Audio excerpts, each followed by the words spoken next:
steel mill.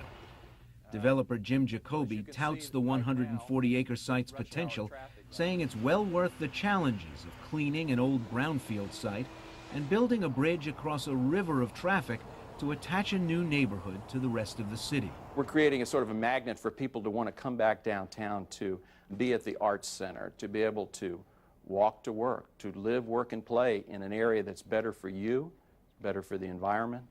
And having this opportunity is creating the opportunity for people to come back into the city.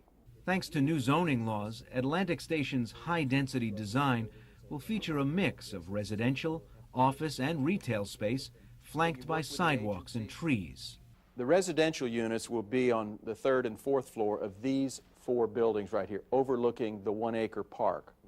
Planning Commissioner Michael Dobbins has worked with Atlantic Station from the start and believes the design fits with his city's future plans. The basic strategy that the City of Atlanta has undertaken is to create the kind of environment that responds to the markets that we're seeing emerging and leveling out across the region, which is Generation X folks and empty nesters and seniors who are showing a clear desire to live in an area that's more walkable, where services are closer at hand, where there are options to having to get out of your car, where there are housing choice options. So we've geared our strategies to induce developments that respect the sidewalk and the street and reestablish the sidewalk as sort of the front door of the activities of the city.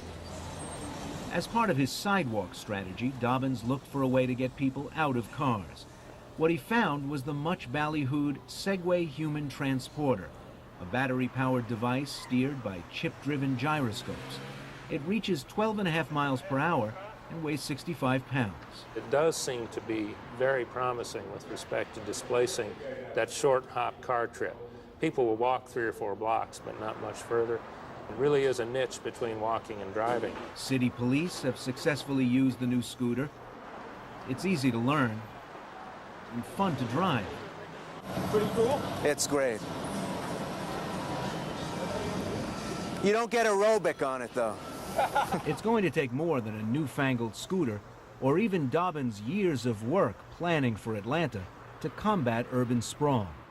The challenge for Atlanta is giving more people choices in housing and in transportation that don't bust the family budget. Miriam and Amin Farouk's situation, having left the center city for more affordable suburban real estate, is very common. If we were to buy a house there, we wouldn't be able to afford it. And this is the only reason we moved here. We did go and look around, saw some beautiful houses there, but they were like 1/4 of this place. Multiply the Farouk family's quandary by thousands, and you have a classic sprawl trap. Families moving further and further out means more development, more roads, and more car trips. The forces powering Atlanta's outward expansion are so strong that it's unlikely the sprawl will halt anytime soon.